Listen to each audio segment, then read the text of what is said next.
Buraxılışın baş sponsoru Azərçay. Azərçay, doğma çay.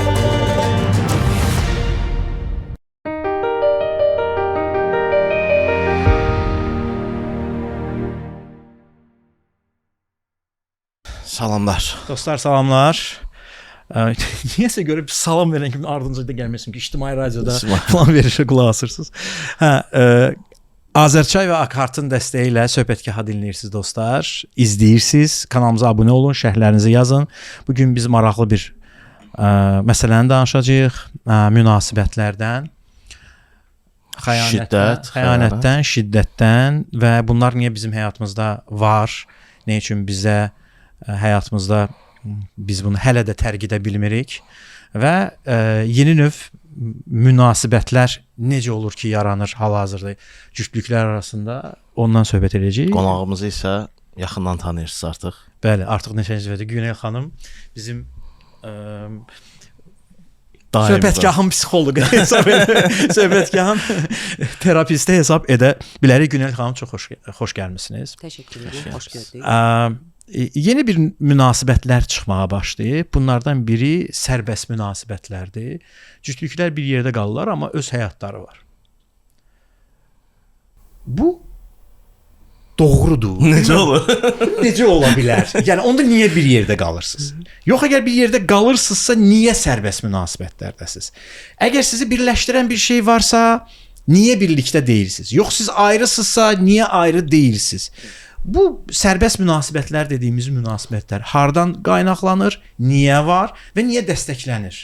Ki sizin kolleqalarınız da bunu bəzən dəstəkləyirlər. Söhbət Azərbaycan kolleqalarınızdan yox, beynəlxalq Amerikada və ya Avropada olan kolleqalarınızdan gəlir. Bəli, bunun münasibətlər hal-hazırda mövcuddur. Azərbaycanda da mövcuddur. Dəstəklənir, dəstəkləmir. Bu biraz buna aid olan bir prosesdir ki, biz qabağımızdakı insanın, qarşımızdakı insanın necə yaşamaq istədiyini dəstəkləyirik ki, onun üçün rahat olsun, onun üçün yaxşıdırsa. Hardan qaynaqlanır? Uzun müddət münasibətlərdə qalıb heç bir şey dəyişməyən münasibətlər var, cütlüklər var. Dəyişə bilmirlər. Həm də ayrıla bilmirlər, çünki bir-birindən asılıdırlar. Mənəvi asılıdırlar, fiziki asılıdırlar. Bu maddi asılılıq çox az olur. Yəni sərbəst münasibətlər başlanılırsa, ora gəlib çıxmaq üçün uzun bir yol qət eləyirlər. Asılı olan münasibətlər bir-birindən ayrıla bilmirlər. Onları orada saxlayır, uzun illərdir yaşanmışdıqlar, onları orada saxlayır. Sanki bir yerdə böyüyüblər və hamıdan uzaqlaşıblar da deyək ki, mənəvi olaraq uzaqlaşıblar, valideynlərdən, dostlardan, kimlərdənsə bir-birlərindən başqa heç kimləri yoxdur. Bir-birləri üçün həm ata, həm ana, həm qardaş, həm dost, daha çox da dost. Əgər bir münasibətlərdə dostluq çoxdursa, onlar açıq-aydın gəlib çıxa bilirlər sərbəst münasibətlərə, çünki öz hissləri barədə çox açıq-aydın danışa bilirlər. Açıq-aydın danışdıqca da gəlib bir yerə çıxırlar ki, artıq hisslərim yoxdur, nə edə bilərəm? O zaman gəlib bir şey fikirləşib, bir şey düşünək və düşündükləri, tapdıqları bu forma olur. Ki, seçirlər bir yerdə qalmağı. Amma onların bu iki cür münasibət var. Bir var ki, onlar ayrılırlar, tamamilə qopurlar, sadəcə uşaqlara görə, kiməsə görə ev yoxdur, nədirsə bir yerdə qalırlar. Buna sərbəst münasibət deyilində. Sərbəst münasibət odur ki, onların həyatlarında kimlərsə, nələrsə olur və sabah o birisi gün onlar məişət problemlərindən həyata başlayırlar yenə də. Yenə də bazarıq, yenə də uşaqların dərsi, yenə də həyatları necə var elə davam edir. Sadəcə bir gün, 3 gün, həftənin bir günü, ayın bir günü, necəsə onların qıraqda bir həyatları var. Fərqli, başqa cür. Niyə? Bir-birləri ilə bölüşürlər onlar. Niyə deyim? Çünki yenə deyirəm, orada böyük psixoloji travmalar almış iki uşağın evlənməyidir deyək ki, iki yetişkinin evlənməyi deyil. İki uşaq evlənir, yəni böyümüş amma mental olaraq uşaq qalan iki adam evlənir və bir-birlərini tapa bilmirlər, özlərini tapa bilmirlər. İtirlər o münasibətin içində. Hətta bir cütlüyümdən soruşuram ki, sanki sən bilmirsən sən kimsən, itmisiniz o münasibətin içində, bir-biri üçün yaxşı olsun deyə nələrsə edirlər. və anlayırlar ki, o daxildəki mən, özünün mövqeyi, həyatla bağlı istəkləri, duyğuları, hissləri itib və orada bilirsiniz ən əsas nə itir? Münasibətlərdəki dəyərlər. Dəyərlər itdiyi üçün özləri də anlayırlar ki, o dəyərlər itib. Bu formanı tapırlar ki, və bir neçə müddətdən sonra baş verən nə olur deyim sizə ən çox. Qayıdırlar o tərəfdən bir münasibətin bir formasına, amma hər ikisinin bir etirafı olur nə ilə bağlı. Bu barədə kaş danışmazdıq. Eləməzdik, yox, danışmazdıq. Yəni elədikləri ilə bağlı bir peşmançılıq hissi yoxdur orada. Danışmaqla bağlı var. Danışmaqla bağlı. Yəni ata-babalar əslində nisbətən düz eləyiblərmi? Mənim yaşım keçdikcə onu çox şey görürəm ki, vaxtilə etiraz etdiyim, daha azadlıq tələb elədiyim dəyərlər ki var idi. Biraz da səhv tələb idi. Məsələn, yaşlılar nə deyirlər? Arada pərdə olsun. Necə yaxşı bir şey imiş bu. Amma biz indi Pərdəni itiririk. pərdə itirmişik və hamı hər şeyi danışsın. Uşağınızla dost ol, arvadınla dost ol. Bəs mən kimə ata olum, kimə ər həyat olum? yoldaşı olum. Hal-hazırda son dövrlər elədiyim cütlüklərdə ilk etap bu olur ki, dostluq eləməyi dayandırırıq. Yəni burada şərt qoyuram. Çünki o cütlüklərdə gəlib bu sərbəst münasibətlər və sairə kimi asılı bir proseslərin içinə düşürük. Harda ki çox dərin, güya dərin dostluq var. Hər şeyi bölüşürük. Lazım olmayanları belə bölüşürük. Çünki belə deyim, əgər bir lazım olmayan duyğunu, lazım olmayan niyə deyirəm? Bir şeyi ki öz dostunuz da yox, qohumunuz da yox. Neytral bir insanla, psixoloqla, psixoterapevtlə kimləsə bölüşə bilərsiniz. Niyə bunu partnyorla bölüşmək ehtiyacı hiss eləyirsən? Çünki bu gün şikayət elədiyin nə isə terapistlə, terapevtlə, psixoloqla bölüşdüyün an orada səndə bir dəyişiklik baş verə bilər. Amma partnyorunla bölüşdüyün anda orada dərin bir yara buraxa bilir. O səni yaralayır. O sənin zəif tərəfini vurmağa başlayır və belə böyük bir dərin bir konfliktə yol açırıq. İlk elədiyim şərt bu olur ki, dostluğu dayandıraq. Hətta uşaqlarımızla da belə bir problem olanda orada ailələri deyirəm ki, dostluğu dayandıraq, ata-ana, iyerarxiya olsun. Bəli. Sistem olsun. Sistemsiz axı heç bir şey mümkün deyil. Bu otaqdakı hər şey sistemdir. Həyatımızda da hər şey sistemli olmalıdır deyə düşünürəm. Turalın dediyi bu açıq open relationship-dən belə yola çıxsaq da, indi məsələn siz deyirsiniz ki, danışıqla bura gəlib çıxır. Keç o nöqtəsini də oradan da düşünməmişdim. Çünki tanıdığım elə bir cütlük var və indi siz deyəndə fikir verdim ki, doğrudan onlar bir-birləri ilə çox rahat, hər şey çox rahat danışırlar. Bəs bunun bir də xəyanət tərəfi var. Mənə elə gəlir ki, open relationship sözü sosial olaraq məcbur çıxartdığımız bir sözdür. Hamı xəyanət eləyir, məcbur bu xəyanəti qarşısını alırıq. Don geyindirməliyəm də buna.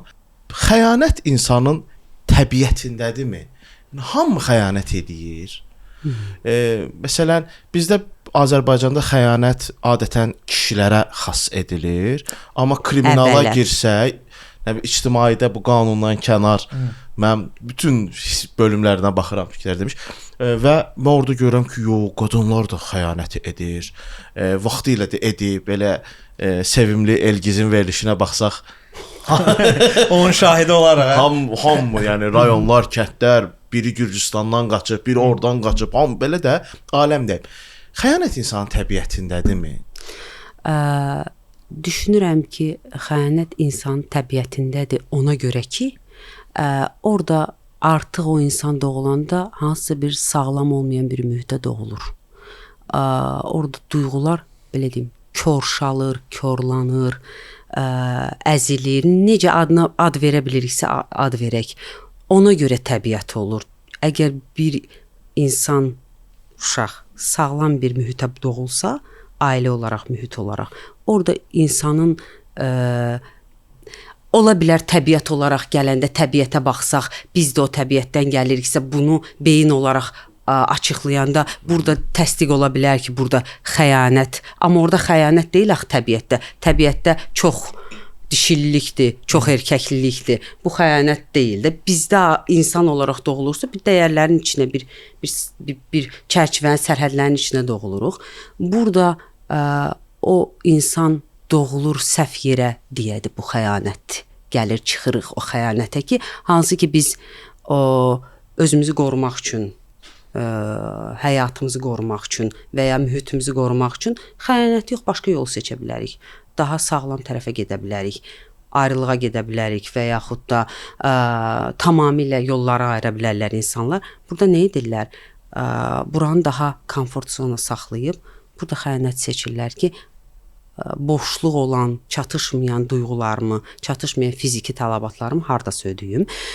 Bəzən amma o xəyanətin arxasında nə tapırıq? Tapırıq ki, əslində o almadığı duyğular bugün həyat yoldaşına, partnyoruna, sevgilisindən deyil də tamamilə uşaqlığına dayanan, atasından, anasından, müəlliməsindən, doğulanda, doğulduğu mühitdə nəyisə səhv getməyindən almadığı duyğudur. Əslində partnyor o duyğunu verməməli idi ona. Aşırı sevgi deyək, aşırı diqqət deyək. Yəni bir növ yemək duyğusu kimidirmi xəyanət onda? Yəni məsələn biz buraxsalar yeyərik də, şəkər, zat belə hər şeyi yemək ehtiyacımız var. Xəyanət də yəni bizdə bir var olan bir duyğudur, daim bastırmalıyıq da, belə başa düşürəm. Yoxsa heç bu duyğu ilə olmayan adam var. Yəni mən şey təsəvvür eləmək istəyirəm də. Məsələn, doğrudan da necə deyim, tam ifadə edim. Məsələn, doğrudan da Aygün Kazımova ilə oturub yemək istəməyəcək, mən həyat yoldaşıma xəyanət edib Aygün Kazımova ilə yemək yemərəm deyəcək adam var. Yoxsa bu törpülənməli duyğudur. Niyə Aygün Kazımova? Ondan daha gözəl yadıma düşmədi. Yəni karın könlündəki. Mən sırf seksdən danışmıram da. Yəni bu əgər beyin tərəfə baxsaq, danışıq da düşüncə də bir xəyanət ola bilər. Hər bir kişi beyni başqa cür işdir, qadın beyni başqa cür. Yəqin bunu bilirik də. Bunu terapiyada xanımlara deyirsiniz? Deyirəm. Ki, yəni kişinin beyni başqa cür. Bəli, orada testosteron faktoru var ki, testosteron birdən-birə o qədər yüksəlir ki, beyindən beyin sönür. Beyinsel olaraq artıq xəyanət olunub bitirilmiş kimi bir duyğu yaşayır kişi beyni.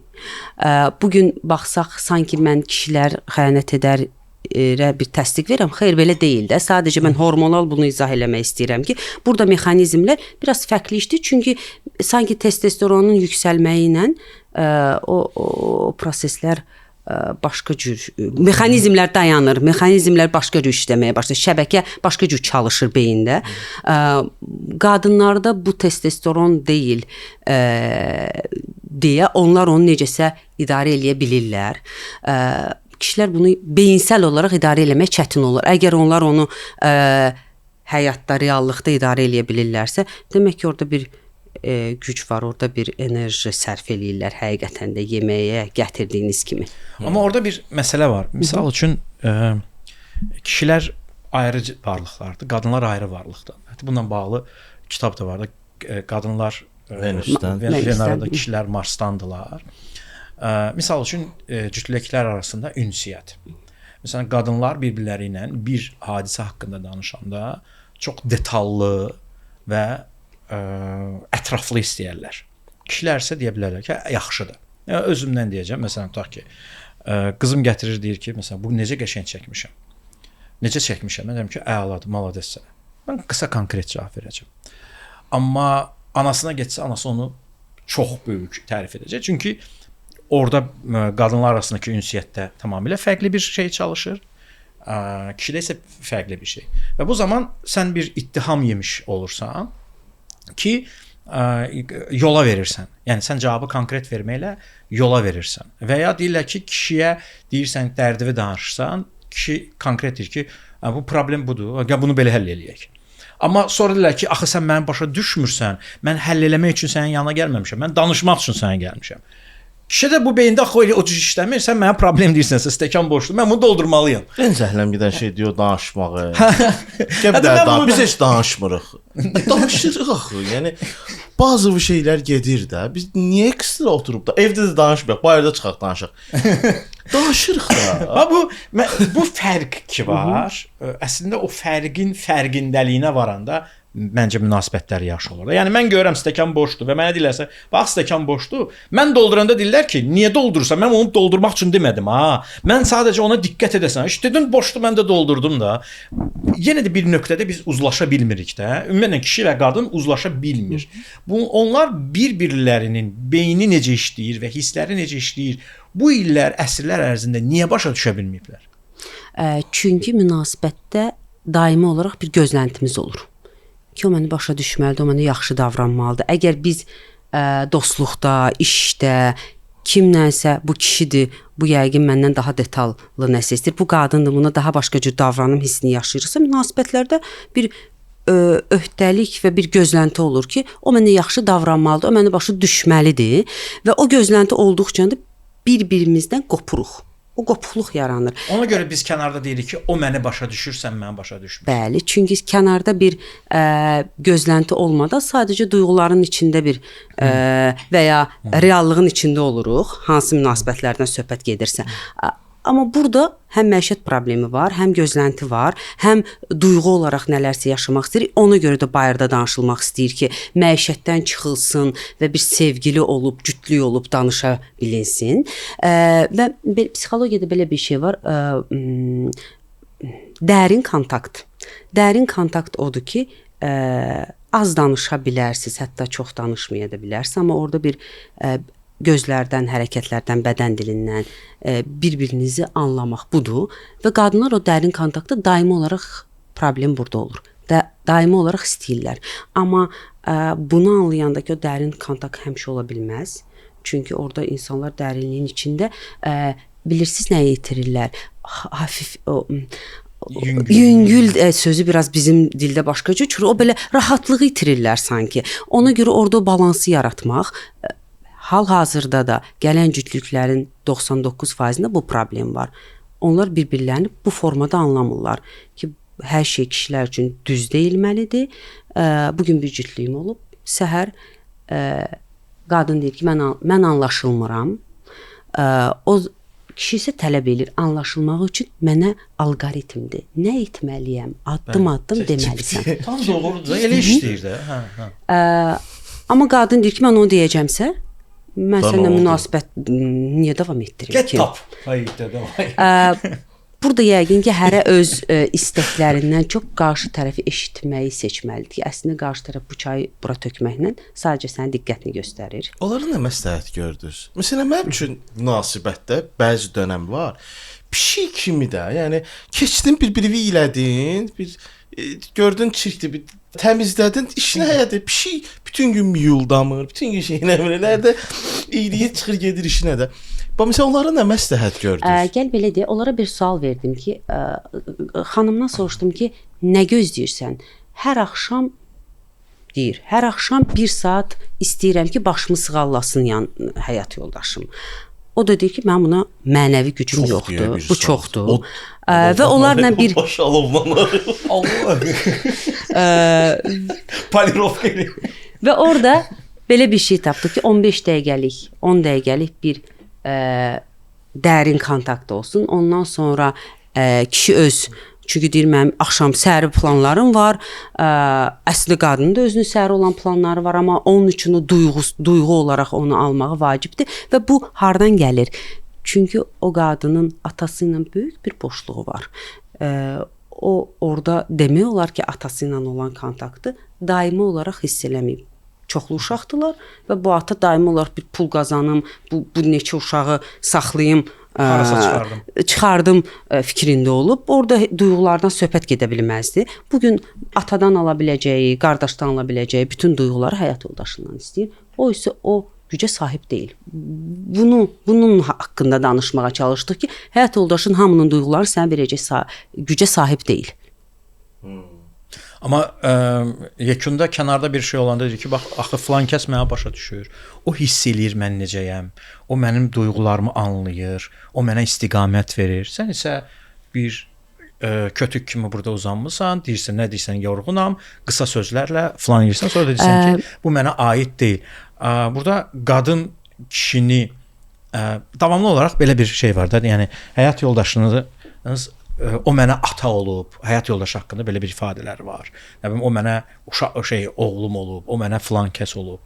Ümumiyyətlə insanlar münasibətlərə girəndə rəsmiləşdirirlər, rəsmiləşdirmirlər, təbii ki, mövzu deyil. Münasibətlərə girəndə bir-birinə kimi yanaşmalıdırlar.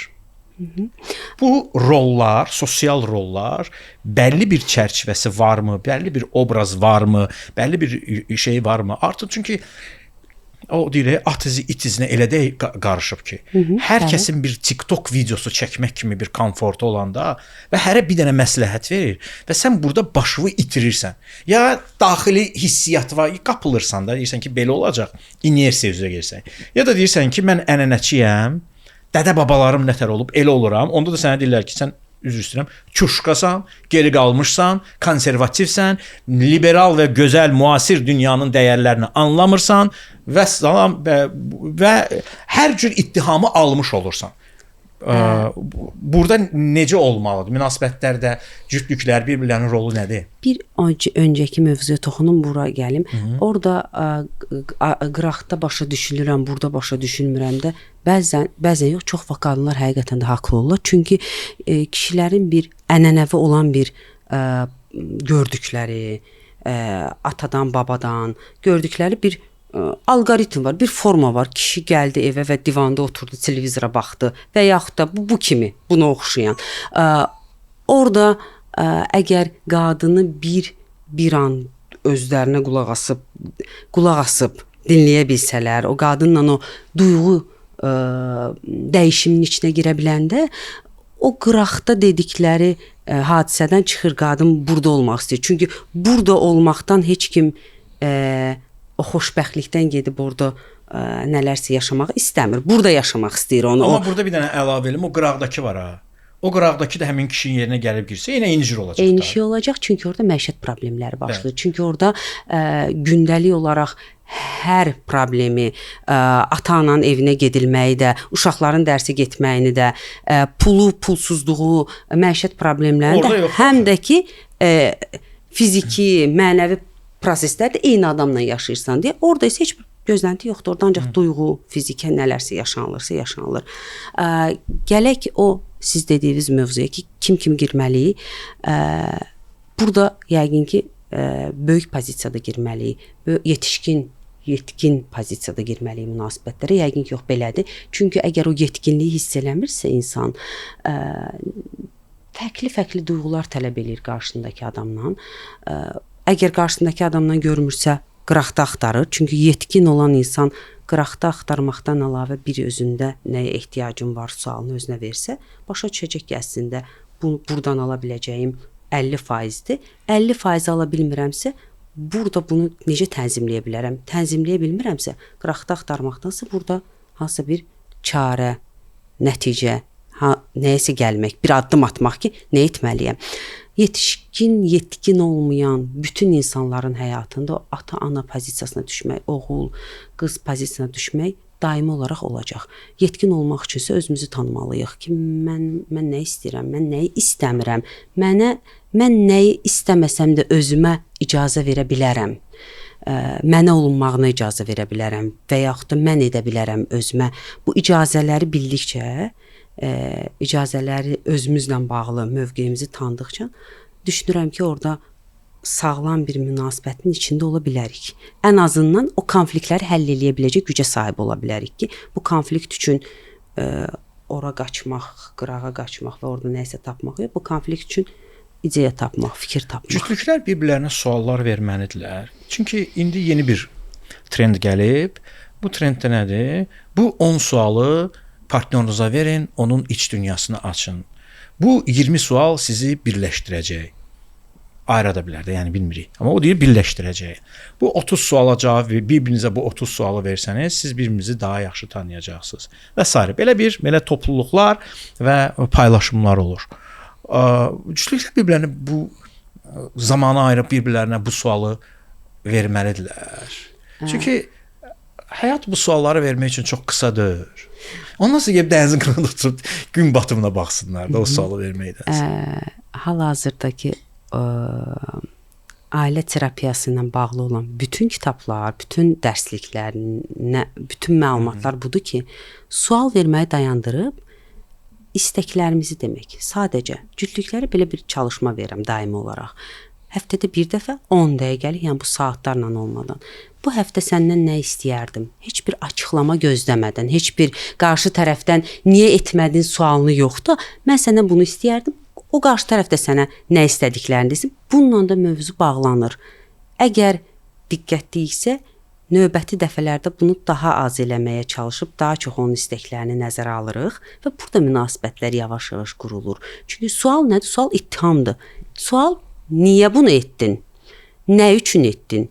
Və yaxud da sən hirslənməmək üçün mən nə etməliyəm? Yenə ittihamdır. Yenə necə ittihamdır? Özümü ittihamdır. Günahkarlıq hissinin içinə düşməkdir. Amma istəklərimizi demək 10 dəqiqə, 5 dəqiqə, bir kəlmə ilə bu qarşımızdakı insanla mən sənə təklif eləyirəm, gəl yeni bir münasibətə keçək, yeni bir etapa keçək deməkdir. Çalışma verdiyim növbəti həftələr üçün bütün çalışmalar buna dayanır. Suallara yox, istəklərə. Bu əslində o sual ki var ya, səni hissləndirməmək üçün mən nə etməliyəm? Bu adam özünə bir alçalmış olur da. Yəni mən necə belə dursam hirslənməyəcəksən, amma mən durum belə durum. Bəli. Yəni münasibətlər məncə bir orqanik bir olur da. Yəni orqanizm kimi inkişaf eləyir. Zaten 2 nəfərik ayrı-ayrı yerlərdə böyümüşük, ayrı-ayrı travmalar görmüşük, ayrı-ayrı məktəblərə getmişik, ayrı-ayrı bullyinglər görmüşük. Sevgi dilimiz nədir heç onu bilmirik. Təzə-təzə artıq bilirik ki, sevgi dili var imiş. Burada sevgi, məsələn dünən bu verilişə hazırlaşanda oxuduğum bir şey var idi. Deyir ki, öz sevdiyiniz, öz bacardığınız kimi deyil, qarşıdakı necə sevilmək istəyirsə, onu elə sevin. Ay yoldaş, mən belə sevməyi bacarıram. O necə sevməyi bacarır? Hələ birincisi mən öyrənməliyəm, mən necə sevməyi bacarıram. 2 öyrənməliyəm, o necə sevilməyi xoşlayır. Sonra mən bunun ortasında onun sevilmə dilini tapmalıyam. Burada qızıl orta nədən ibarətdir? Hamı deyir ki, məsələn üçün bir adam var deyir ki, mən toxunuşdan xoşum gəlir, adam var sözdən xoşu gəlir, adam var nə bilim baxmaqdan xoşu gəlir və s. Sevgi dili var, amma hər kəsin öz sevgi dili var.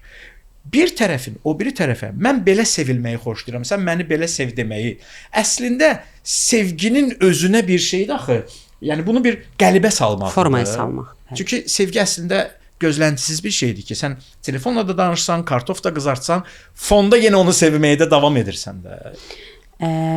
Sevgi dili ümumiyyətlə münasibətlərdə niyə dəyişir belə bir araşdırma var ki, ilk münasibətlər başlayanda necəsə olur ki, kişilər çox romantik, çox yumuşaq, çox yola gedim olurlar. Çünki yenə gələcək beyninə testosteron səviyyəsi çox aşağı düşür münasibət başlayan ilk vaxtlarda. O olur daha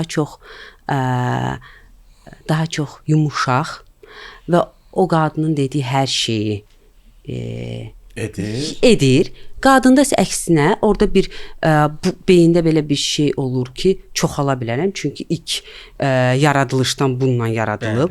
Çoxala bilərəm hissinə testosteron səviyyəsi birdən-birə qalxır. Qalxırsa və orada bir yırtıcı bir qadın, yırtıcı dediyim biraz belə kobud çıxır. Yəni daha belə əldə eləmək istəyən bir instinktə gəlir çıxır. Münasibətlər fərqli başlayır. Fərqli başlayandan sonra axı artıq bir rutinə düşəndən və ya evlilik etapına keçəndə və ya uzun müddət bir yerdə yaşayandan sonra hər kəsin testosteron səviyyəsi düşür normaya və başlayır orada bir-birindən fərqli istəklər, axı gördükləri başqa cür idi. Başqa bir qadın, başqa bir kişi görmüşdülər. Kişi gəlir və deyir ki, indiyə qədər həyat yoldaşım mənə baxanda gözləri gülürdü. İndi isə mən onun üçün adi bir kişiyə çevrilmişəm. Mən heç demir ki, sən nə yaraşıqlı görünürsən evdən çıxanda. Bu onu bir müddətdən sonra çox-çox dəyərsiz hiss etdirir. Ona görə münasibətlərdə fərqli bir durumlar yaranır və sevgi dili itir. İlkin münasibətlərdən sonraki dövrdə nə olur? Deyək ki, bunu belə izah olunur. Bir kruq dairə düşünün. O dairə münasibətlərin uzun müddətindən sonra sanki bir-birinin içinə keçir. əgər bir plastilin düşünsə necə rənglər qarışır. Orada bir-birini ayırmaq çətin olur deyə birinin məni digərinin məninə qarışır. İtir orada sevgi dili. Sanki birinin sevgi dilinin niyə bir münasibətdə bir tərəf daha çox tükənmiş hiss eləyir, fəda eləyən hiss eləyir? Çünki birinin məni daha çoxdur, zəif, güclü məsələsi olur mənəvi olaraq. Orada sadəcə sağlam münasibətlərdə nə olmalıdır? O plastilini yavaş-yavaş bir-birindən rəng olaraq ayrılmalıdırlar. Hərə öz mənini tapıb, özünün sevilmək formasını tapır. Sadəcə qarşı tərəfin ondan nə istədiyinin fərqində olur. Başqası onu sevildiyi kimi onu sevsən, orada özünü itirirsən, axı orada yenə gəlib çıxırıq yenə bir qarışımın içinə. O qarışımda da itib gedir bütün münasibətlər. Bəs indi bir bərabərlik şeyi var, dalğası var. Doğrudan da evlilikdə kişi və qadın 50-50 bərabərdir. Məsələn, bərabərsən? Yox, bərabər deyil. Hüquqlarımız bərabər ola bilər. Yox, heç. Hə. Yəni keçən dəfə eşitdiyim bir çox yaxşı bir şey var idi. Bölgülər bərabər deyil, yox. Zəiflik şeyin, fərqlərin bərabərliyi. Fərqimiz var səndən, amma onlar bərabərdir. Sən yaxşı bəzi şeydə güclüsən, mən. Amma evliliyin içində məsələn hər şey bölgü bərabər olsun. Olmur axı. Yəni bölgü bərabər deyil. Elə şeylər var ki, səmada çoxdur. O onu dartır. Elə şey var, məndə çoxdur. Mən onu dartıram. Bunu bərabər deyil. Yəni tərəziyə qoyanda bəzi yerlərdə o ağır gələ bilər, bəzi yerlərdə mən ağır gələ bilərəm. Amma sən məişətə düşdüyün zaman heç bərabərlik yoxdur da. Yəni xanım kişi işləsə belə, kişi daha çox adətən qazanır. İndi cəmiyyətin bir formada evaluationu bura gətirib də eyni peşədə işləsələr, onun günahı məndə deyil. Eyni bəhrəyə də versələr, kişi qadından daha çox qazanır. Və kişi daha çox xidmət edir, evi nə bilim qoruyur və s. Amma 50-50 yekunda deyirik ki, bərabərlik. Belə çıxır ki, kişilərin daha çox öhdəlikləri olsa da orada bərabərlik var. Çox maraqlıdır. Qadınlar da bunu fərqli fikirləşir ki, bu qədər ev işləri, bu qədər hər şeyi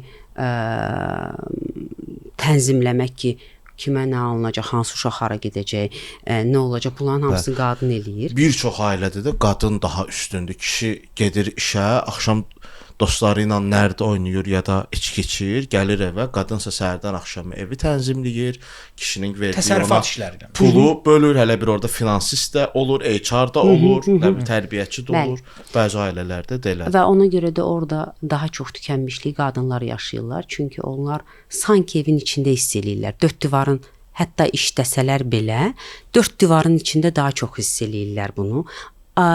Amma bu bir iş rejimi deyil də, orada bölünsün, mütləq hamı hər şey bərabər eləməlidir.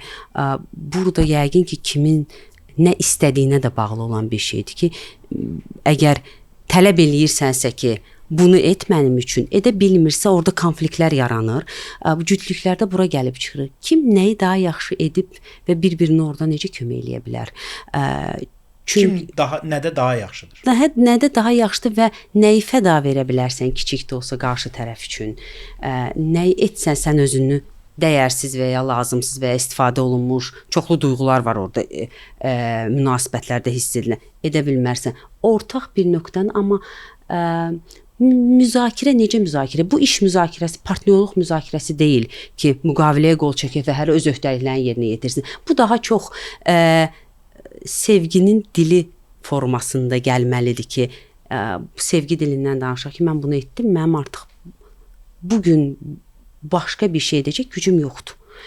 Əgər iki tərəf bir-birini duyursa, o gücü olmamaqla özü istəməsə də nələrsə edir. Burada sevginin dili böyük rol oynayır. Əgər o dili tapıblarsa bir-birləri ilə. Tapmaq üçün nə etməlidir? Tapmaq üçün ilk növbədə o cütlüklərin bir-birinə etdiyi psixoloji şiddət dayanmalıdır ən çox. Çünki fiziki şiddət artıq barbar bağırılır deyə daha az deyil də, amma daha qorxaraq olunur. Daha onu mən psixoloji problemim var, ona görə bunu etdim və yaxud da sən o qədər məni çıxartdın ki, o vəziyyətə mən etdim. Amma psixoloji şiddət demək olar ki, bütün ailələrdə var. Demək olar ki, bütün ailələrdə var. Bir tərəfin o bir tərəfə. Bu yenə də bu sosial mediada və paylaşılan psevdo psixoloqların verdiyi məsləhətlər var. Bir də ki, xalqların ənənəvi olaraq münasibətlərə özlərinin verdiyi bir rəng var. Misal üçün, bunu daha çox Rus segment, internetin segmentində deyir ki, əgər həyat yoldaşına evə acı gəlirsə, onu problemlərlə qarşılama, əvvəl onu mədəsini doydur. Doyandan sonra sən onu istənilən şeyə razı sala bilərsən. Elə bir ki, bir təlimat verir ki, bu cür eləsən daha yaxşıdır. Bizdə isə kişilərin ən çox şikayət etdiyi mövzulardan biri məhz qadının danışmağıdır. Bu türk toplumunda var. Qadının dıdı-vıdısı, dıdırdırı, Slavyan qızları, Nataşalar elə danışmır. Natasha mənim yeməyimi verir, mənə sakitləyir, başımı sığaldır ki, nə ağlı kişisən falan. Amma gəlirəm, Bikə isə uzun müddət dır, bu oldu. Bu indi girib evə, yazıq bir çörək, çayını içməyib, çörəyini yeməyib. Amma sən onu artıq problemdən yükləmirsən. Bu, xalqın mental hisslərindən dolayı ola bilərmi? Yəni xalqlar bu münasibətlərdə psixoloji olaraq yanaşması xalqın öz tarixindən deyim, mentalitetindən olur? Necə olur ki, həmişə deyirlər, niyə türk kişiləri bu Slavyan qadınlarına verir? Necə olur da bu sultanlardan tut və indiki vəziyyətə qədər Nataşalar daha tələbatlı və fərqlidirlər. Necə olur bu? Düşünürəm ki, bu coğrafiyanın gətirdiyi bir formadır.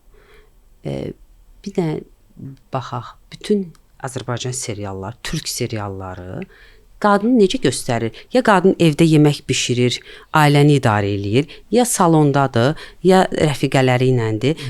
Amma bütün serial boyda deyinir. Bütün serial boyda deyinir. Rus keçmişə baxsaq, hətta o tərəfə baxsaq, orada da Rus qadınları fərqli göstərilir. Bu bir serial, bir kino nədir? Bizi həmin o xalqın necə yaşadığından kiçik fraqmentlərlə xəbər verir. Düşünürəm ki, bu coğrafiya, keçmiş əsrlərlə gələn formadır ki, o qadın gözünü açıb o formanı görüb. Nənəsindən, oradan, arxadan daha danışılan odur ki, həyat yoldaşım gəldi evə, deyək ki, nə etdim, ona bütün problemləri danışdım ki, problemlər həll olunsun. Hansı nənə öz nəvəsinə deyir ki, kişi ilə bu cür yox, bu cür rəftar eləyirsən. Bugün bəlkə də kimsə deyə bilər, bugün günümüzdə səhv düz bilmirəm, amma deyə bilər necəsə məsləhət. Amma hansı nənə öz nəvəsinə, ana deyək ki, bunu o pərdə məsələsinə görə qızına nəyisə öyrətmə, amma nənələr daha açıq ola bilər. Onu kim öyrədir ki? Demək ki, burada bir bilinəni öyrətmək və yaxud da gördüyümüzü öyrənmək kimi bir durumdan gəlib çıxan nəticədir bu. Onda belə neft milyonçuları milyonu tapandan sonra, yəni neftə tapandan sonra, milyonçu olandan sonra öz Fatma və Tükazbanlarını boşuyurdular və ya ikinci həyat yoldaşı gəlirdi. O xüsusən ya Tanya olurdu, ya Gürcü olmalı, ya Slavyan, ya da Polşadan, yəni Slavyan əsilli bir adam olurdu. O Fatma Tükazbanlar həmişə arxada qalırdılar. Hətta Sabirdə var, neynirik Fatma Tükazbanları. Məntiq ondan ibarətdir ki, artıq mənim çatdığım bir status var. Fatma Tükazban o statusa uyğun deyil.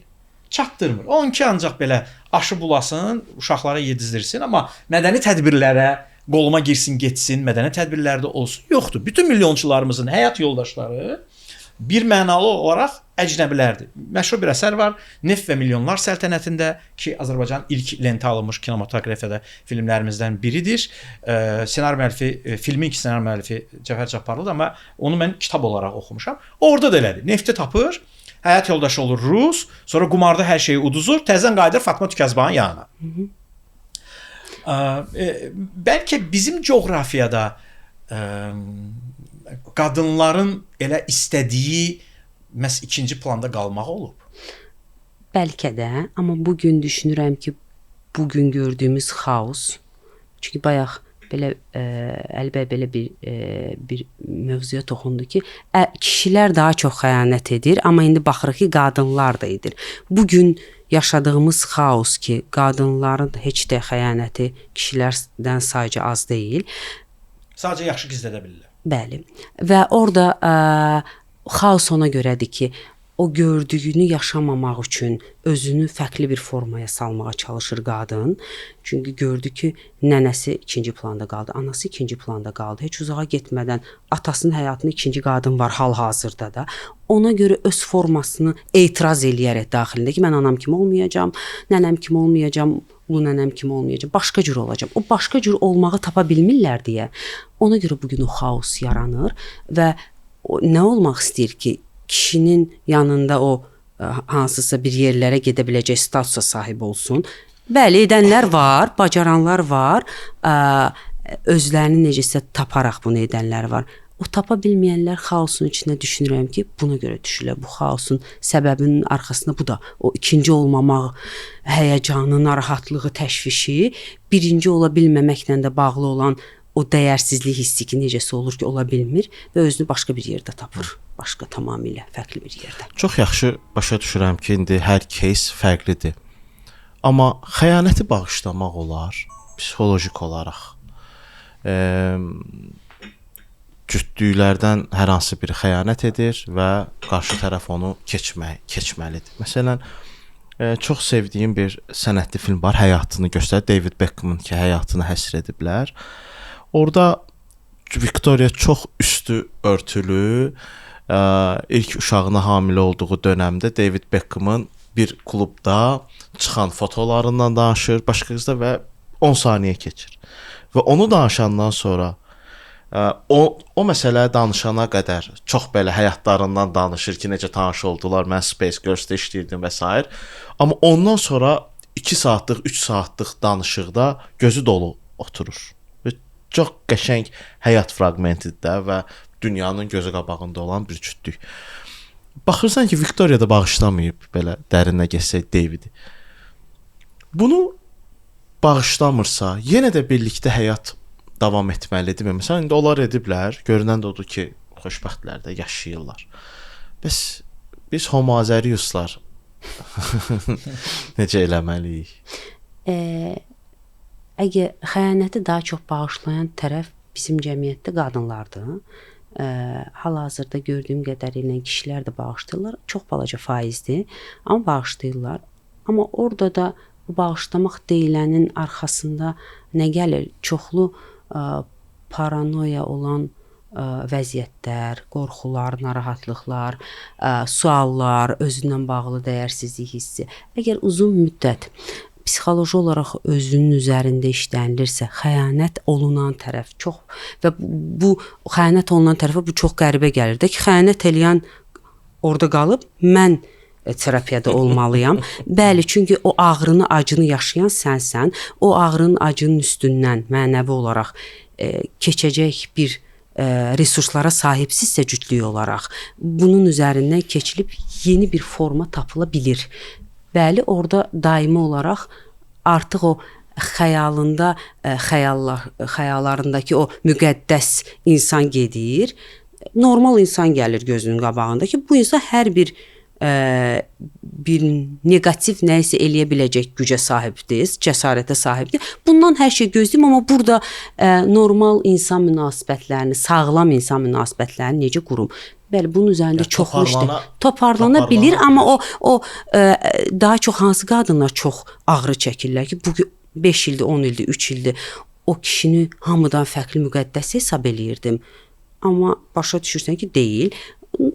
O illüziyadan çıxandan sonra çünki kişi də bu məqam ortaya çıxanda yanında bir də şiddət duyğusu ortaya çıxır. Düzdür, qadınlarda da indi bu məsələ şiddət olur. İndi gedir, nə bilim, qızı döyür, iş yerində biabır və s. İndi bu məsələlər ortaya çıxır. Okay. Amma kişilərdə cinayət də olur, bilməm nə də olur. Kişi özü ilə bəs necə başa çıxmalıdır bu məsələ? Yəni mən şeyi təsəvvür eləyə bilmirəm də, Azərbaycan kişisi xəyanətə məruz qalır və deyir ki, mən gedim psixoloqa. Amma gedirlər, gəlirlər, olur. Yəni hal-hazırda çoxlu belə insanlar var ki, onun üzərində işləyir. Bəli, var. Çətin olar ki, çox çətindir və nə olur orada? O xəyanətə uğradığı an o qadını daha başqa cür sevməyə başlayır, çox maraqlıdır və o cinayət törədən insanlar da başa düşür ki, o qadınla bir yerdə qala bilməz. amma həm də o qadını sevir. O cinayətin də səbəbinin arxasında o dayanır. Orada fərqli bir qadını fərqli Mülkünə tərəfdən sanki bir hücum. Sərhədləri pozulur. sərhədləri pozulur və o qadın başa düşür ki, əslində mənə lazım idi, başqa cür lazım idi. Niyə bunu etdi? Əgər burdan sağlam, bəlkə də siz kişi tərəfdən olaraq onu sağlam hesab eləmirsiniz, amma hal-hazırda psixoloq olaraq fikirləşirəm ki, orada şiddəti keçə bilirsə, öz orunda o güc varsa ki, o cinayəti, şiddəti keçib özü ilə məşğul olur ki, bunu niyə yaşadıq? Oradan çıxa bilirlər hansısa bir yolu, amma mütləq orada kişinin bir sonsuz bir xəyanət seriyası başlayır. Yəni bunu nə qədər bağışlansa da, nə qədər üzərindən keçilsə də, belə bir seriya başlayır, uzun müddətli və göstərərək ki, mən də xəyanət edə bilərəm bundan sonra. Amma bunun üzərinə keçə bilən insanlar var hal-hazırda. Erik Berne'nin belə bir kitabı var. İnsanlar hansı oyunları oynayırlar? Bir də kitab var, belədir ki, insanların oynadığı oyunlar. Və kitabın əsas mahiyyəti ondan ibarətdir ki, hər bir şey oyundur. Bu uşaqlıqda oynadığımız oyunları böyüyəndə münasibətlərdə oynayırıq və s. Və orada toxunulan məqamlardan biri də xəyanətdir. Və siz də elə bu mövzuda danışırdınız ki, adam xəyanət eləyir, amma boşanmaq istəmir, nə bilim, dözür və s. Necə olur ki, bir adam xəyanətə cəsarət eləyir, amma boşanmağa cəsarət eləmir.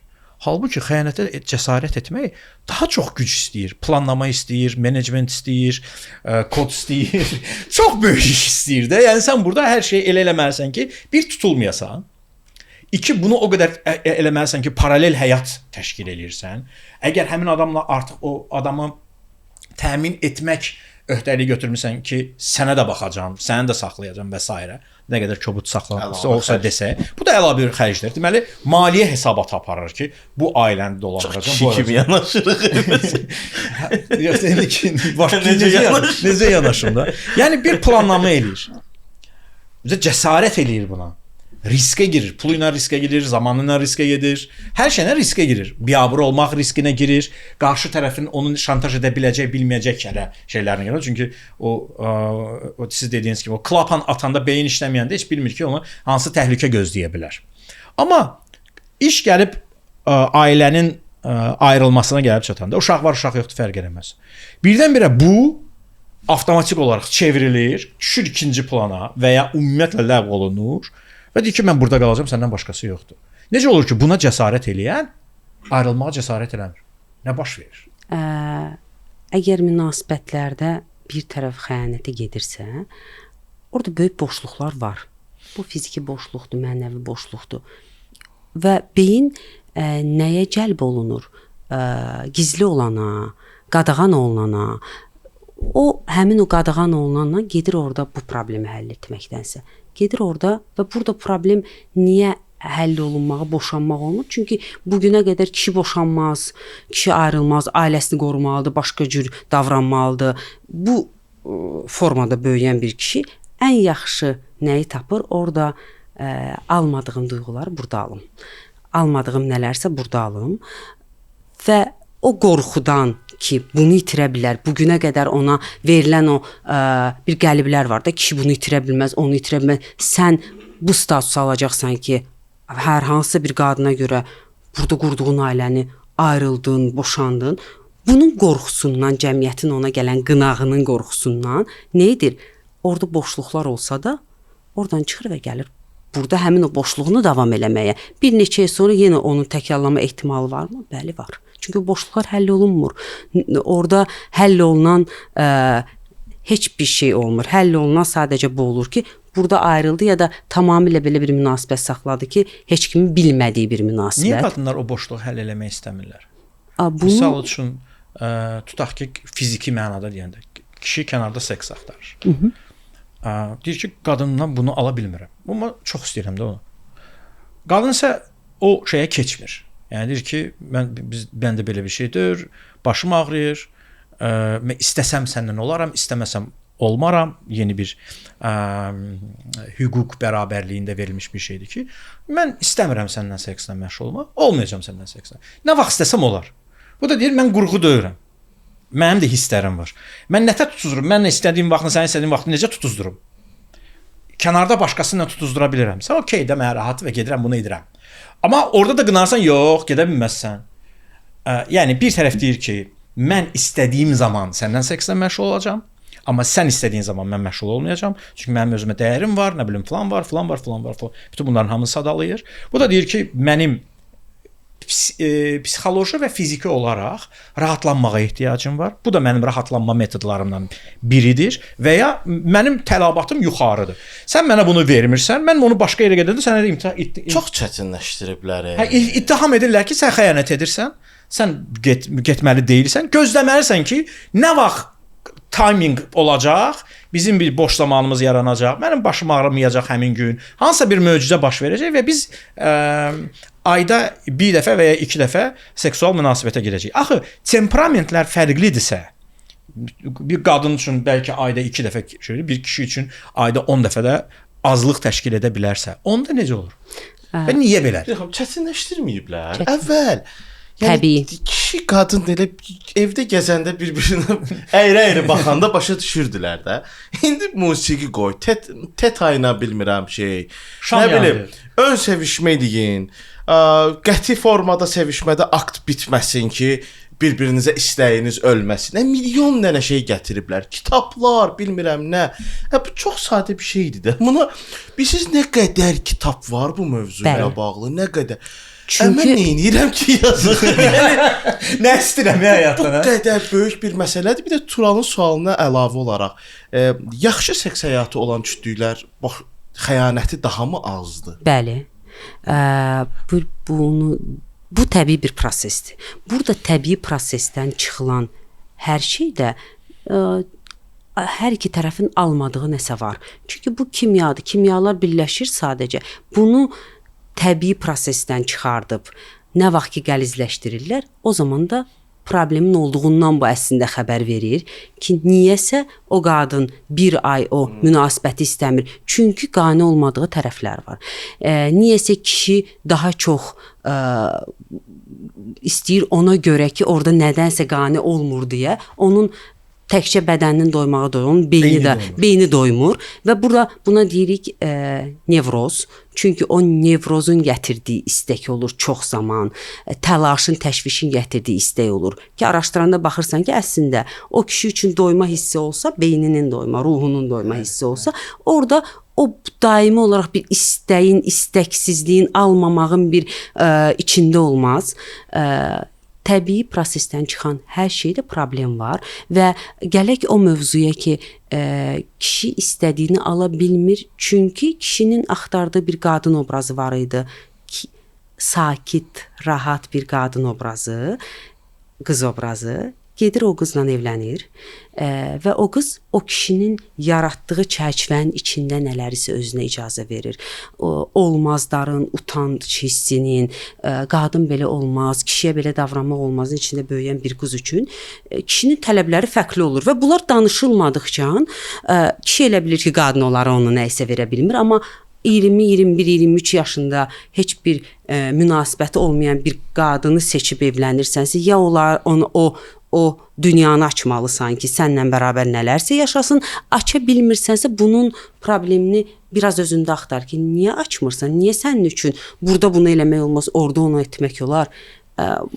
Düşünürəm ki, burada qadın üçün o dünya açılsa, o qadın o dünyanın içində özünü tapa bilər və qarşı tərəfin tələbləri ilə özünün tələblərini uyğunlaşdıra bilər. Kişi bu problemi də həll eləməlidir. Həyatda problemi yazıq kişi. Şam yandır. O şam yananda mənim Allah bütün diqqətim şamda olur ki, bu əridi, bu yanğın verdi. Halbuki siz demişdə, yəni bəs nə zaman şiddətə gedir insanlar? İstədiklərini almayanda gedir. Və niyə? Biz indi ibtidai icma quruluşunda deyilik, orta əsrdə də deyilik. 21-ci əsrin 21-ci əsrin 25-ci ilini yaşayırıq, amma biz yenə də ailə daxili şiddətin şahidiyik. Hər iki tərəf edə bilər. Yəni şiddət deyəndə fiziki yox, psixoloji da ola bilər. Kişi böyük bir təzyiq altındadır. Yəni kişinin elə bildim əksini deyəcəksən, elə qadın şiddət. Yox, yəni kişilərin səsi. Yox, kişilər böyük şiddət altındadır. Ən birinci kişilər bankomat rolu verilib kişilərə. hansısa bir formada kiminsə qərarı ilə belə bir qərar verib ki, kişi olur bankomat, bütün təminat səndədir, qoruma da səndədir. Bütün problemləri sən elə həll eləməlisən, həm də qarşı tərəfin ana və atasının problemlərini də sən həll eləməlisən. Yəni sən nəinki qadınla evlənmisən, qadının atası və anası ilə və hətta bacısı və ya qardaşı ilə də evlənmiş olursan. Bu coğrafiyaya xas olan bir xüsusiyyətdir. Niyə biz bu şiddət məsələsini, ailə daxili şiddət məsələsini həll edə bilmirik? Ölkədə qadının ölümləri var ailədə. Hətta boşanmış qadın belə keçmiş həyat yoldaşı tərəfindən öldürülür. Öldürülür. Niyə görə? Çünki sən məndən boşanmısan, başqasına ərə gedə bilməzsən məntiqi var. Amma yekunda gəlib bunun içərisinə gəlib çıxanda görmüş olmuruqmu ki, zaten o kişiləri də yetişdirən analarıdır da. Yekunda ailə daxili şiddəti analarımız yaratmır ki, o tapıçqa uçanda, oxlov dəyəndə, nə bilim, həyat yoldaşından görmədiyi diqqəti oğula yükləyib, oğlan onu verməyəndə təzyiq alıb. Özünə yenə ər yaradır. Özünə ər yaradır. Yəni, problem əslində analarımızın verdiyi tərbiyədədir. Nədədir? Bu şiddəti niyə çözə bilməmişik biz öz aramızda? Mən düşünürəm ki, burada valideynlərdən alınan o kişilərin əsasən, bəli, başa düşürəm ki, qadınlar da o şiddəti verir, amma kişilərin fiziki şiddətinin arxasında məhz bu dayanır ki, sənə hər şey olar bir mesajı ilə böyüyən bir oğlanlar var və o düşünür ki, mən həll eləyə bilmədiyim hər şeyi susturmalıyam. Çünki mənə hər şey olar, mən dediyim formada olmalıdır. Və bugünkü qadınlar da necə, qızlar necə böyüyür. Sən bir şahzadəsən və sənin üçün hər şey olunmalıdır və gəlib bir evin içinə daxil olanda, bu evlilik olmazsa bir evdə yaşamaq olsun və ya evlilik olsun. Bir evin içinə daxil olanda hərə öz tərəfindən mövzuya baxdığın, orada psixoloji şiddətlə başlayan nələrsə fiziki şiddətlə susturulur. Bir tərəf başa düşür ki, artıq orada emosional dayana bilmir. Niyəsə onun zəif tərəflərinə toxunulduğunu düşünür və şiddətlə hər şeyi söndürüb dayandırmaq istəyir. Əgər şiddəti görüb orada dayanan hər iki tərəfə baxsaq, baxarıq ki, orada psixi pozuntu var. Çünki şiddəti bir dəfə görən insan oradan uzaqlaşmalıdır bir mənalı şəkildə. Əgər dayanırsa və ondan şikayət edirsə, orada da psixi pozuntu var. Bu tərəfdə də psixi pozuntu var ki, öz emosional dayanıqlılığını qoruya bilmir və orada şiddət edir. Yəni fiziki şiddətdən söhbət gedir. Deyirlər ki, məsələn, Azərbaycanda psixoloqlardan birinin çıxışını görmüşdüm. O verməyib bu adı. Adı bu cür desək, şapalaq terapiyası. Əgər görürsünüzsə ki, qarşıdakı artıq özünü itirib filandır, bir dənə şapalağı çəkirsən ki, onun üçün sakitləşsin. O sonra sənə özü çox sağ ol deyəcək ki, çox sağ ol, mən özümə qaytardım. Filmlərdə də olur. Fiziki şapalaqdan söhbət. Fiziki şapalaqdan gedir. Filmlərdə olur. Belə kimsə şaq vurur, sakitləş. Qadın qadına vurur, kişi qadına vurur, qadın kişiyə vurur, fərq eləməz. Buna şapalaq şərti adı şapalaq terapiyası deyir. Filmlərdən gəlmiş və hal-hazırda bilmirəm hansı psixoloq idi. Bilsəm də elə adını çəkməm biraz doğru olmazdı sözün açığı. Özünki şapalaq terapiyası olar. Yəni adam özünü itiribsə, artıq reallığı anlamırsa, şapalaq ona şok gətirəcək və onu düzəldəcək. Bu özü şiddətdir. Şiddət mən belə bir şey eşitməmişəm. Yəqin ki, o bir forma tapıb özü üçün ki, orada belə isterik vəziyyətə düşən, yəqin ki, pasiyentdən söhbət gedir və isterik vəziyyətə düşən pasiyentə bu forma tapıb, amma belə bir elmdə belə bir oxuduğumuz kitablarda belə bir şey yoxdur. Və deyir işləyir də, vurursan sakitləşir. Bəlkə də, amma bu bəlkə xoşuna gəlir onun. Seçimlər. O qədər qəribə şeylərlə rastlaşır. Məsələn, təcili tibbi yardım həkimindən eşitdiyim bir şey var ki, biz xəstə üstünə gedəndə, tutaq ki, adam maşın vurub da, adamlar hamısı yığılırlar. Biz deyəndə ki, sakit formada dağılışmırlar. Amma mən söyüşlə deyəndə ki, durun, rədd olun buradan, mədəni dildə desək, hamısı dağılışır və biz işimizi görürük.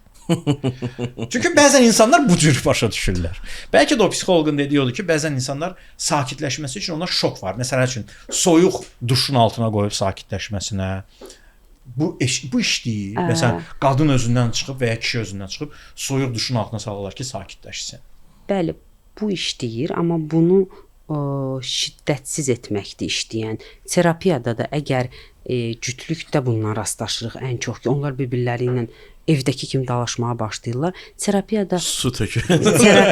terapevt sadəcə orada o mövqeyi dəyişdirməklə ki, burada terapiyanın belə deyim, bu otağın sahibi mənəm mesajını belə yüngül sadəcə ki, eşidim, mən danışım mesajları ilə necəsə onları sakitləşdirə bilər. Amma bu çox belə incə şəkildə olmalıdır. Çünki biraz o şiddəti evdə görürlər. Hətta valideynlər tərəfindən də yaxşı elədin onu döydün, o döyülməli idi. Yaxşı elədin onun cavabını qaytarılmalıdır görən insanlar gəlib o terapiyada başqa bir forma tapmaq üçün gəlirlər. Orada şiddətin orada işləyəcəyini düşünmürəm, işlədiyini də düşünmürəm. Bir sualım olacaq. Mən çox istərdim ki, bu sualım bizi dinləyən insanlara münasibət təkcə cütlüklər arasında deyil, dostlar arasında münasibət var. Ya Allah. Dalaşanda nə zaman başa düşməliyik ki, həmin vaxtı cavab qaytarmaya bilərik. Yəni nə zaman susmalıyıq? Çünki bəzən münasibətlərdə insanlar heç bir tərəf susmur da. İkisi də da danışır. Sən bilirsən, sən bilirsən. Və nə zaman o böyüklüyü hiss eləməlisən ki, mənim susmağım onun qabağından geri çəkilmək deyil. Əslində böyük bir fəlakətin qabağına qarşı tərəf başa düşmür, təmiz başqa bir şeydir. Nə zaman susmalıyıq? Bayaq bir mövzu ilə bağlı danışdıq. Yetkin olmaq. Yetkin insan egosuna qalib gəlib kiminsə qabağında susur və ya dayanır və ya cavab qaytarmır. Çünki yetkin olmayan insanın egosu daha öndə olur ki, o deyir mən cavab verməliyəm və yaxud da mən indi hal-hazırda bu nəyisə sübut eləməliyəm. Egosunu sakitləşdirə bilən yetkin insandır.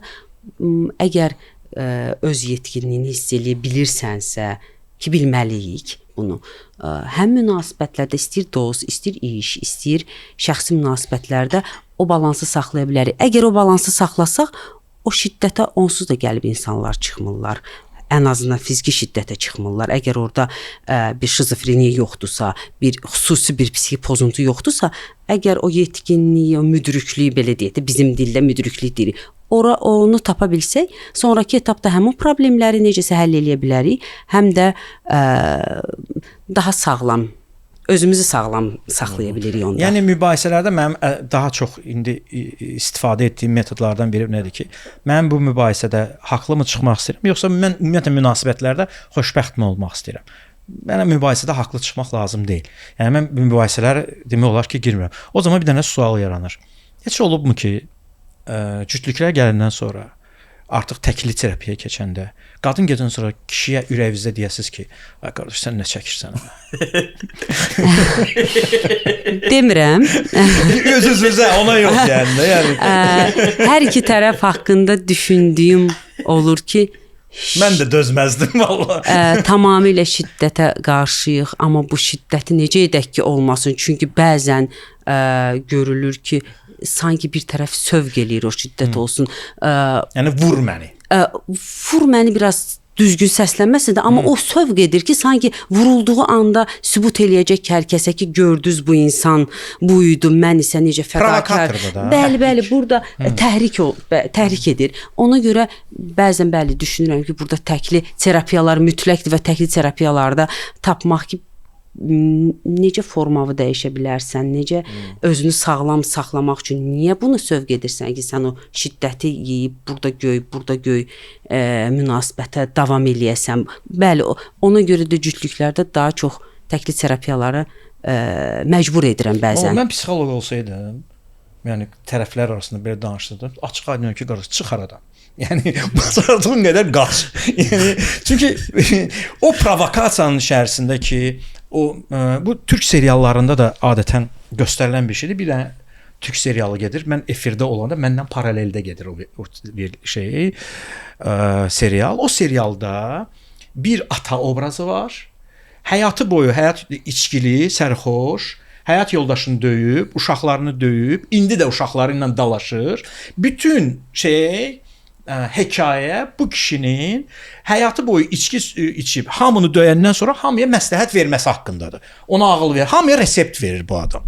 Və belə bir obraz var. Yəni içkili surətdə gəldi, qadını döydü, qadının ürəyi gedib bu yeməyini yeməkdə davam edir və s. Bəlkə də məqsəd belə olmayındı. Amma mən orada bir şey var, anti-reklam da reklamdır da. Sanki bir kod yazılır alqoritm olaraq ki, yəni döydün, ürəyə getdi, yeməyi davam elə. Yəni qayğı yoxdur. Və ya bir dənə də serialın bir hissəsi var. O TikTok və Reels cəmiyyəsində çox geniş yayılıb. Qadının yemək süfrəsi arxasında özünü vurması və daha sonra pəncərəyə doğru gedib özümü atma. Yəni provokasiya edir ki, sən məni döydün, üstümə qışqırdın və s.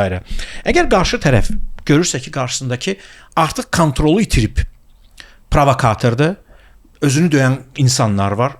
Kişilər də qadınlar da özlərini vururlar şeyləməyə və ya irəli gəlir o həddi keçir və sanki deyir ki, vur məni, üzünü vura bilirsən vur, kişiliyin çatırsa vur.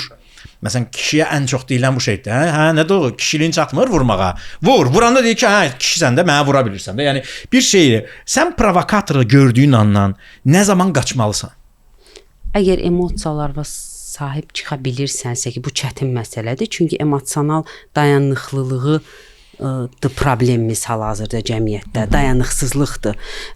Və o dayanıqlığın yoxdursa, ya orada həqiqətən də evdən, otaqdan, o yerdən uzaqlaşmalıdır qarşı tərəfdən o təhriki görən tərəf. Oradan o yerdən uzaqlaşmalıdır, o gücü özündə tapmalıdır. Çünki orada emosiya sənə deyir ki, get və sustur, get və dayandır. Amma o bir tərəfdə deyirsə ki, hara gedirsən? Mən sözümü qurtarmamışam. Tutub dartmaq və s. Desə belə oradan çünki oradan çıxan insan artıq qarşı tərəfi müalicəyə aparır. Bugünə qədər vuran tərəf idi, deyək ki, müalicəyə gedən tərəf, oradan çıxan tərəf demək ki, nəyisə qalib gəldi də artıq. O zaman müalicə bu tərəfdən, təhrik edən tərəfdən başlayır. Bir tərəfin gücünə baxır o ki, o təhrik olunan yerdən çıxa bilmə. Doğan Cüceloğlu'nun bir sözü var. Deyir ki, biz pis insanlar deyilik, amma bizdən hər cür pisliyi gözləmək olar. Öz türk cəmiyyəti üçün deyir. Hamıdan hər şey ola bilər də. Münasibətin o sevgililik dönəmində şiddət göstərməyə də bilər. Bəs hər iki tərəfdən biri sevgili olduğu dönəmdə bunun sözlü ya da emosional ya da fiziki bir şiddət uygulaya biləcəyini necə hiss eləyə bilər? Məsələn, indi biz ona ad veririk, məsələn, narsist deyirik filan kəsə. Onu necə duymalıdır? Hansı məsələn şeylər var da, işarələr var ki, bu işarə bu adamı aqressiv olaraq göstərir. Yəni sevgililikdə məsələn biz oturub onun atası ilə münasibətini qurdalamalıyıqmı? Görək bəlkə bu şey olacaq. Sevgililikdə bir illüziyanın içində olur hər iki tərəf ki, hər şey gözəl olacaq. Bugün maşından kiməsə şiddət göstərib qışqırırsa və yaxud da bir restoranda, kafedə, afisanda kobud davranırsa və yaxud da bunun kimi çox xırda məqamlar hansının ki, fərqinə varmırıq və yaxud da əgər bu qadın tərəfdirsə öz anası ilə, rəfiqəsi ilə tamamilə fərqli bir tonda danışıb dönüb sevgilisi ilə çox yumşaq tonda danışırsa, burada hər iki tərəfdə mənlə belə olmayacaq, mən fərqliyəm, mənlə belə davranmayacaq, mən fərqliyəm illüziyasının içində yaşayıb. Burada əgər illüziyadan çıxsaq, hər iki tərəf baxa bilər ki, kim şiddətə meyillidir, kim təhrik edə bilər ki, orada bir münasibətlər tamamilə fərqli bir formaya düşsün. Bunun fərqində ola bilər insanlar, əgər daha diqqətli olsalar, həm də o illüziyadan çıxmış olsalar ki, mənə olmayacaq, məndən başqa cürəm, mən fərqliyəm. Buradan çıxdığından başa düşürsən qarşı tərəf bizə nə qədər, necə formada davrana bilər. Təşəkkür edir gəldiyinizə görə Günel xanım. Minnətdaram. Çox maraqlı idi və ümid edirəm ki, izləyicilərimiz də öz suallarına cavab tapa bildilər. Belə başa düşdüyüm qədər münasibətlərdə sual vermək lazım deyil. İnsanlar sadəcə öz istəklərini dilə gətirməlidirlər. Çünki çoxlu sual həm də kişinin beyni belə işləyir. Sən ona sual verəndə deyir ki, bu məqsəd, motivi nədir məndən bunu soruşur? Nəsə bilir, bilmir ki, belə. Bütün hamısına A yazım. Testdə hamısına A yazım. Təki getsin. Üstəgəl öyrəndiyimiz də bu oldu ki, mütləq qaydada terapiyaya getmək lazımdır. Hətta problemin olmasa belə. Çünki gizlində qalıb özünü başqa yerdə təzahür edə biləcək gizli emosiyalar da ola bilər ki, sən onu ustalıqla gizlətmirsən, amma hardasa çıxa bilər. Təşəkkür edirəm gəldiyinizə Mən görə. sizə təşəkkür edirəm. Çox sağ olun. Görüşərik. Qismət olsa.